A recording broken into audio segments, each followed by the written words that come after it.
Waalaikumsalam. Aduh, kebetulan Pak Dian. Ayo duduk Pak Dian. Alhamdulillah Pak Dian. Kita bisa bersama lagi ya pada hari ini. Alhamdulillah kebetulan ini mau ngobrol-ngobrol sama Pak Dian ya.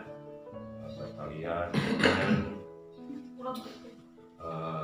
suatu hal cara pengambilan keputusan.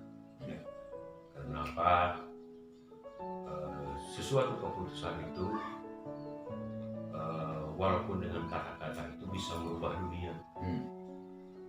Dengan keputusan orang berbuat apa saja, dunia bisa berubah dengan suatu keputusan. Ya kita ngobrol-ngobrol dengan saja.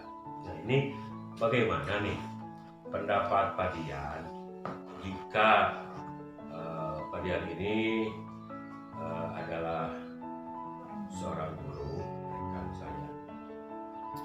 Jadi sama-sama pasti mengalami suatu dilema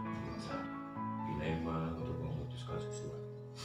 Nah di sini bukan saya ingin mengetes itulah, bukan mengetes karena suatu keputusan itu tidak hitam di atas putih.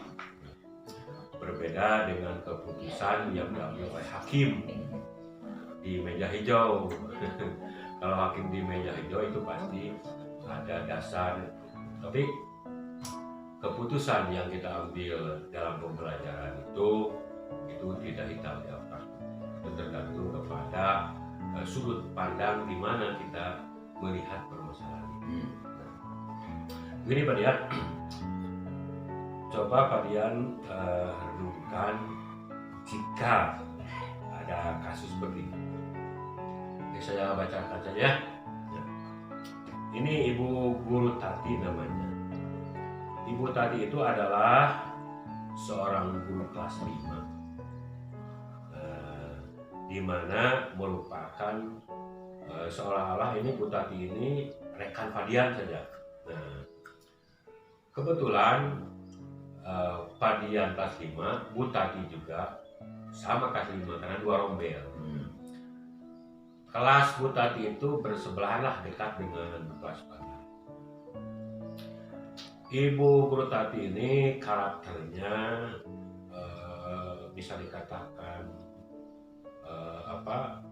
galak lah, tapi disiplin, kerjanya disiplin.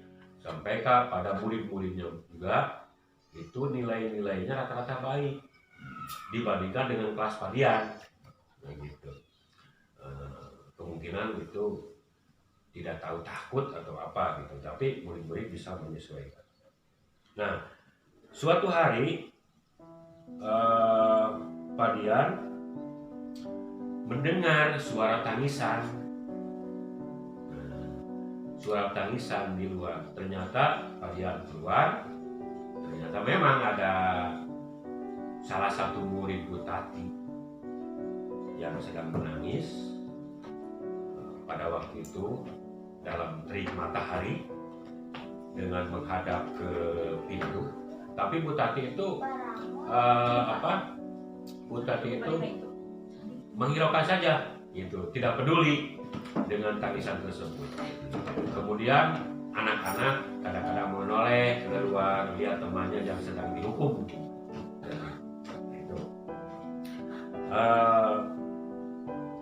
Bu Tati ini orang yang dianggap disegani lah oleh guru, oleh Pak Dian misalkan, oleh guru yang lain dan juga kakak sekolah itu, dan juga oleh masyarakat. Jadi dalam hal ini saya coba mengungkapkan bagaimana pendapat Pak Dian, apa yang harus Pak Dian lakukan jika mengalami peristiwa tersebut. Yang satu itu. Yang kedua, apakah guru lain dapat menginstruksi?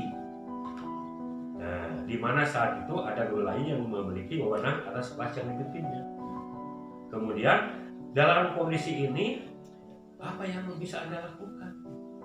Dapatkah Anda menginterupsi? Dapatkah Anda menginterupsi? Mengapa dan bagaimana? Nah itulah itu kasusnya. Bisa dipahami Pak ya? Iya.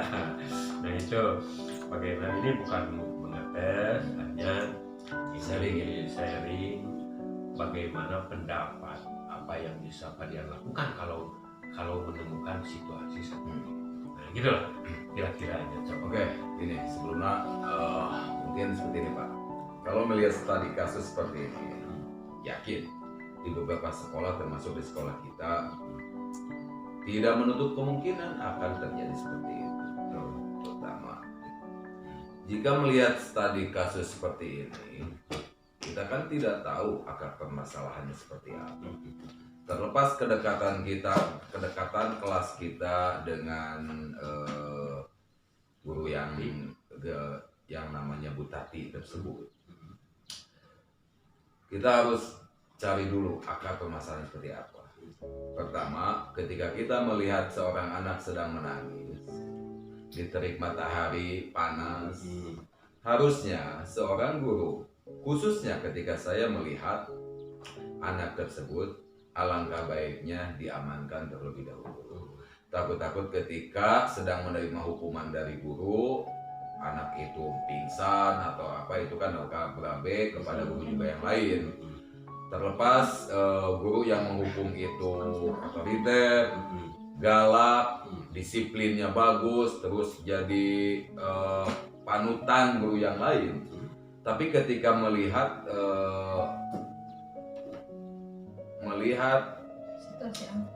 hukuman yang dikenakan oleh beliau kepada seorang anak, saya sebagai guru merasa harus memberikan instruksi, wajib. Langkah yang saya lakukan mungkin yang pertama mengamankan anak terlebih dahulu. Itu kan terik panas Pak, dibawa ke tempat yang teduh, gitu ya. Kemudian kita tanya anak tersebut, kenapa di luar? Kalau misalkan kita tidak mendapatkan jawaban dari anak tersebut, alangkah baiknya kita ketuk pintu, karena meskipun satu kelas tapi berbeda rombak, otomatis kelasnya berbeda kelas. Iya, tapi kan sama satu kelas, kelas 5. Nah, ketuk pintu terlebih dahulu, kemudian kita memberikan salam seperti biasa, jawab, dan adakan komunikasi di kesannya bukan dipanggil ya, tapi ngobrol-ngobrol sebentar, mengganggu waktu sebentar, mengganggu Bu Tati sebentar untuk menganalisis permasalahan yang ada pada anak yang dihukum tadi. Jika setelah dianalisis kemudian Bu Tati memberikan komentar-komentar dengan jawaban-jawaban yang kita harapkan, maka kita mendapatkan satu poin, tadi benang merah untuk permasalahan tersebut. Terlepas kenapa kita menjadi campur dengan urusan orang lain, bukan urusan orang lain, justru itu juga urusan kita. Karena satu sekolah itu meskipun kita yang megang kelasnya berbeda, tetap ketika ada permasalahan satu guru, semuanya akan kena imbasnya. Maka disinilah solidaritas seorang guru diuji. Ketika ada permasalahan pada guru yang lain, maka guru yang lainnya harus ikut memikirkan. Kan guru satu sekolah pada khusus apa? Satu sekolah itu seperti satu bangunan atau satu tubuh. Ketika anggota tubuh yang lain terasa sakit, maka yang lainnya juga akan merasakan sakitnya juga. Nah, ketika ada permasalahan ini, tentu hal yang perlu kita bahas itu adalah akar permasalahannya dulu. Ketika kita sudah menanyai kepada anak, kita tidak dapat jawaban, malah nangisnya anak itu semakin keras, kita kan takut ada apa-apa. Apalagi sekolah kita dekat dengan kerumunan warga, dengan rumah penduduk. Takutnya langsung datang masyarakat menanyakan dengan apa-apa, takutnya akan ada sesuatu. Makanya guru yang sebagai warga di sekolah termasuk guru itu harus segera mengantisipasi takut ada permasalahan yang lebih luas dengan cara berkomunikasi dengan guru yang memberikan hukuman tersebut. Nah itu.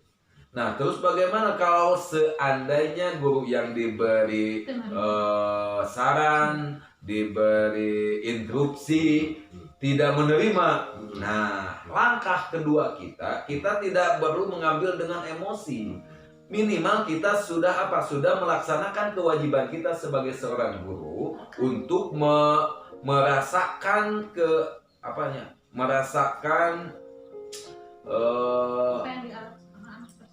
merasakan sesuatu hal yang dialami oleh guru. Ya, kenapa? Karena itu identiknya karakter seorang guru itu diuji, berarti. Tidak menjadi satu alasan, Pak, wah dia itu bagus, disiplin. Dia cenderung bahkan anak-anak didikan dia lebih tinggi dibanding anak didikan saya. Bukan hanya soal hasil, tapi yang ditentukan dalam belajar itu adalah proses, Pak. Ketika prosesnya seperti itu, meskipun nilai anak itu tinggi, kedepannya anak akan seperti apa? Tapi prosesnya ibarat seperti ini, Pak. Kelas yang cantik itu tidak harus tidak langsung dilihat dari cantiknya, tapi prosesnya untuk membuat gelas yang cantik itu seperti apa. Nah, terlepas dengan hal-hal yang dilakukan oleh Bu Tati itu memang sebagian besar saya mendukung. Hanya harus dilihat dulu hukumannya seperti apa. Terus kesalahan yang dilakukan oleh seorang anak sampai dihukum, diteriknya matahari sampai panas, sampai seperti gitu. Ya. Nah, kemudian langkah yang kedua kita ketika seandainya guru yang dikasih saran tidak menerima, malah menjadi feedback jelek kepada kita. Nah, langkah kedua kita jangan langsung membocorkan kepada pimpinan langsung, kesannya kita memberikan satu image yang negatif terhadap guru yang dianggap disiplin tersebut. Gitu. Harusnya seperti apa? Harusnya kita koordinasi dengan guru yang lain. Langkah kedua, koordinasi dengan guru yang lain untuk membicarakan dengan ngobrol-ngobrol biasa, Pak, sharing-sharing. Yakin ketika semakin banyak kepala yang memikirkan, semakin banyak telinga yang mendengarkan, akan semakin minim beban yang kita hadapi. Mungkin seperti itu kurang lebihnya. Jadi untuk kasus seperti ini dengan cara pertama, amankan aja terlebih dahulu anaknya tersebut. Nah, kemudian kita komunikasi dengan baik, dengan tata krama yang sopan, santun, lain sebagainya. Ketika meskipun dengan dilakukan seperti itu, berarti tanda tanya guru itu seperti apa, gitu. Ketika sudah keterima jawaban oleh kita bahwa guru tersebut tidak menerima saran kita atau instruksi dari kita, malah menjadi feedback jelek, ya kita jangan menjadi orang tersebut. Harusnya kita hanya menjalankan kewajiban kita selaku guru untuk memberikan rasa solider terhadap guru yang lain. Gitu. Jadi untuk permasalahan yang opsi yang kedua, kita berdiskusi dengan teman-teman guru yang lain untuk menganalisis atau memecahkan masalah yang terjadi pada kelas 5 di Rombel B tadi. Mungkin seperti itu, Pak. Ya, terima kasih Pak Dian. Itulah saudara-saudara pendapat dari rekan kami Pak Dian yang telah mengutarakan bagaimana menganalisis dan cara mengambil keputusan jika seandainya yang menjadi rekan kerjanya bukan itu adalah begini Pak Dian, jika seandainya ada satu lagi pertanyaan, yaitu kalaulah Bu Tati memutuskan syarat menghukum anak itu, coba menurut Pak Dian ada yang dilanggar tidak oleh Bu Tati? setuju sebelumnya setuju tidak pendapat Bu Tati atau keputusan Bu Tati menghukum anak itu? Setuju dan tidak setuju. Ada Setuju. ya, bisa tidak. Ya, setujunya Setuju gini, kalau misalkan kita sebagai guru menghukum anak itu wajar-wajar saja. Karena kenapa anak tersebut dihukum? Karena pasti anak tersebut melakukan kesalahan. Hanya sebesar apa kesalahan yang anak buat tersebut harus diseimbangkan dengan jenis hukuman yang akan diterima. Anak misalkan mengambil uang guru misalkan, nah itu bisa dikatakan layak lah. Anak mendapatkan hukuman untuk memberikan efek jera kepada anak tersebut. Tapi kalau misalkan hanya anak salah dalam menulis langsung dihukum seperti itu, saya tidak setuju. Jadi dilihat akar permasalahannya dulu. antara setuju dan tidak setuju. Jadi coba yang dilanggar oleh Bu Tati ini apa? Kode etik. Kode etik. Kode etik. Kode etik seorang guru itu kan harusnya mendidik, mengabdi, ya kan? Ya. Tapi kalau kamu memberikan hukuman mah bukan tugas guru, tapi kejaksaan, Pak, pengadilan, ya kan? Tapi kalau misalkan seorang guru harusnya mendidik ketika anak itu salah, kasih wejangan, kasih pepatah, kasih saran anak tersebut dengan cara apapun. Nah, maka anak tersebut akan berubah dari karakter yang A akan menjadi B. Nah, begitu. Yang tadinya baik menjadi lebih baik seperti itu. Nah begini, jika seandainya sekarang dibalik, bagaimana kalau Pak Dian menjadi Bu Tati? Nah, bagaimana Pak Dian kalau menjadi Bu Tati melihat anak yang melanggar peraturan di sekolah? Itu pasti anak yang dihukum itu melanggar kan? Iya. Nah, coba posisi Pak Dian kalau menjadi Bu Tati itu bagaimana? Kalau misalkan posisi saya sebagai Bu Tati yang melihat anak melakukan murid melakukan pelanggaran, Ya. sudah saya tadi bilang, Pak, pelanggarannya jenis apa yang dilanggar oleh murid, Ya. maka hukumannya juga akan disesuaikan dengan jenis pelanggaran yang murid tersebut lakukan. Ya. Gitu. Salah satu contoh seperti tadi, ketika anak ini fatal mengambil uang gurunya dari dalam dompet gurunya. Nah, sebelum kita melangkah ke kepolisian, janganlah, karena apa? Kalau misalkan kita langsung melaporkan ke kepolisian, di sekolah itu ada pimpinan sekolah, Pak. Harus kalau istilah Sunda, neteta raja nimplak nincak hamalan. Cek pari pawasna kedah nete gitu ya. Jadi jangan langsung ke dinas-dinas atau misalkan dinas di luar. Kan ada di lingkungan sekolah itu sebagai pimpinan kepala sekolah, ada rekan guru yang lain atau misalkan seperti itu. Jadi untuk pemberian hukuman dilihat pelanggarannya seperti apa, tapi itu bukan jenis hukuman, tapi itu untuk memberikan efek jera kepada anak yang melakukan pelanggaran tersebut. Pendisiplinan. Ya, untuk mendisiplinkan anak tersebut. Ya, baik. Terima kasih Pak Dian ya. Sama-sama. Nah itulah ya rekan-rekan guru semuanya, itulah pendapat dari rekan saya itu Pak Dian Kurniawan. Beliau adalah guru dari SD 4 Banjarsari, Kecamatan Banjar Garut, dan sekarang beliau itu mengajar di kelas 2. Nah, itulah demikian.